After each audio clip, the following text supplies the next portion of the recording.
ነበር የተባለ መረጃን በዚህ ሰዓት ልንገራችሁ ጠይቁኝ የነበሩና በጣም ሲወራ መዲናችን አዲስ አበባ አንጋፋዎቹ እግር ኳስ ተጫዋቾች የንግድ ቤት ኖሯችሁ በተለይ ደግሞ ይሄ ሱቆችና በሞባይል ባንኪንግ የምትቀበሉ ሰዎች ካላችሁ ማለት ነው በንግድ የተመዘገበ የባንክ አካውንት ኖሯችሁ ነገር ግን የምትቀበሉት ሂሳብ ሲከፈላችሁ ሂሳብ የሚከፈልበት አካውንት የግላችሁ ከሆነ ወይ ደግሞ ወደ ሶስተኛ ሰው ብታስገቡ ከሆነ እናንተ ላይ እርምጃ ሊወሰድ የሚያስታወቅ የኢትዮጵያ ብሔራዊ ባንክ ሲሆን ባደረጋቸው ምርመራም ቁጥራቸው ቀላል የማይባሉ የባንክ ደንበኞች በዋናነት የንግድ ድርጅቶች ግለሰብ ነጋዴዎች ለንግድ ስራቸው ተብሎ የተከፈተውና በሚመለከተው የግብር ሰብሳቢ ተቋም ካስመዘገቡ የባንክ ሂሳቦች ውጪ የግል ባንክ ሂሳባቸው ወይም ደግሞ ሶስተኛ ወገን የባንክ ሂሳብ ተጠቅመው የተለያዩ የንግድ ግብይቶችና የገንዘብ እንቅስቃሴዎችን እየፈጸሙ መሆናቸውን አረጋግጠዋል። የሚያሰራር ከግብር ሰብሳቢ ባለስልጣናት ቁጥጥርና ክትትል ለመሸሽ የሚደረግ ተግባር በመሆኑ ከዚህ በተጨማሪ ደግሞ በዚህ አግባብ የሚፈጸሙ የፋይናንስ ግብይቶችን የገንዘብ እንቅስቃሴዎች የወንጀል ፍሬ ወይም ሽብርተኝነትን በገንዘብ ከመርዳት ጋር የተያያዙ ወይም ደግሞ የተገናኙ ሊሆኑ ይችላሉ። እነዚህን መሰል ተግባራትንም ለመግታት አስፈላጊውን የተቀናጀ እርምጃ እንደሚወስድ የኢትዮጵያ ብሔራዊ ባንክ አስታውቋል። እዚህንን ቪዲዮ በዚህ መልኩ ለሚጠቀሙ ጓደኞቻችሁና የንግድ ቤቶች ላላቸው ሰዎች ላኩላችሁ። እስካሁን ድረስ ቲክቶክ ክሬቲቭ አዋርድ ላይ ሰዎች ድምጽ ለመስጠት የሚፈልጉ ሲሞክሩ እኔ ጋር ገብተው ሙሴ ሰለሞን የሚለውን መርጠው ቮት ሲያደርጉ እንደዚህ ሎድ ፊልድ የሚሉ ይመጣላችሁ። ድምጻችሁ መስጠት የምትፈልጉ ሰዎች ቴሌብር ላይ ተጋባላችሁ። ከዛ በኋላ አፕስ ሚሎ ጋር ትሄዱና ወደ ታች አድርጋችሁ ቲሲኤ እኔ ወደ ላይ ስላደረኩት ነው ይሄ እዚህ አካባቢ ነው የሚሆነው ብዙ ጊዜ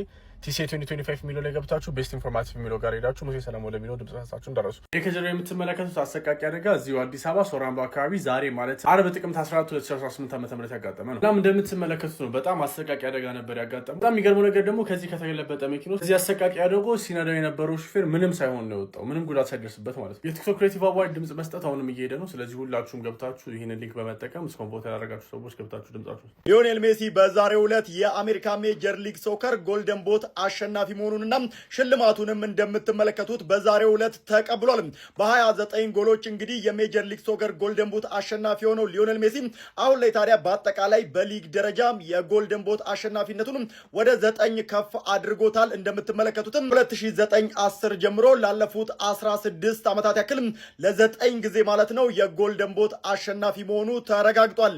አርሰናል ደጋፊዎች እንግዲህ አይዟችሁ አይናችሁን ያዙ። ጋብሪኤል ተጎድቷል፣ ጉዳት ላይ ነው። እናም ለክሪስታል ፓላስ ጨዋታ ይደርሳል አይደርስም የሚባለው ነገር አጠራጣሪ ነው። እናም ጋብሪኤል ከፊትነስ ጋር የተያዘ ችግር አጋጥሞታል ተብሏል። ፊት አይደለም ተብሏል። እናም አርሰናል አትሌቲኮ ማድሪድን አራት ለዜሮ ያሸነፈበት ጨዋታ ላይ እንደምታውቁት ተቀይሮ ወጥቶ ነው። እናም አርቴታ በዛሬው ዕለት እንዳሳወቀው ከሆነ ለፓላሱ ጨዋታ መድረሱ አጠራጣሪ ነው ተብሏል። የአርሰናል የተከላካይ ጥንካሬ አንዱና ዋነኛው ጋብሪኤል ነው። እንደምታውቁት በዚህ ዓመት አርሰናል ጠንካራ ጎኑ ከሚባለው መካከል አንዱና ዋነኛው መተከላከል ነው። እናም በዚህ ዓመት አርሰናል በ8 ጨዋታ 3 ጎል ብቻ ነው የገባበት። ሁለቱ ጨዋታ ላይ ደግሞ ጭራሽ አልተሞከረበት። እናም ቼልሲ 2004-2005 ላይ ያስመዘገበውን 15 ጎል ብቻ ገብቶበት ሙሉ ዓመቱን ያጠናቀቀው ሪካርድ አለ። እሱን ይሰብሯል እያሉ ነው። አንተም ታስባላችሁ አርሰናል ይሄንን ይሰብራል ወይስ አይሰብርም? ግምታችሁን ኮሜንት ላይ አሳውቁ። አርቴታ ዛሬ በሰጠው መግለጫ ላይ ጋብሪኤል ከአትሌቲኮ ማድሪድ ጨዋታ በኋላ ፉል ትሬኒንግ ወይም ደግሞ ሙሉ ትሬኒንግ አልሰራም፣ በቀጣዮቹ 24 ሰዓትም ውስጥ አቬይለብል ይሆናል ወይም ደግሞ ይደርሳል ወይስ አይደርስ የሚለውን ነገር የምናውቅ ይሆናል። አርሰናል ደጋፊ መሆናችሁ ሁላችሁም ይሄንን ሊንክ በመጠቀም ገብታችሁ የቲክቶክ ክሬቲቭ አዋርድ ላይ ቤስት ኢንፎርማቲቭ ኮንተንት ዘርፍ ላይ ድምጻችሁ ሊንኩ ተጠቅማችሁ ከገባችሁ በኋላ ሙሴ ሰለሞን የሚለውን ፈልጋችሁ ስኮር አድርጉት። ከዛ በኋላ እዛ ጋር ቦታ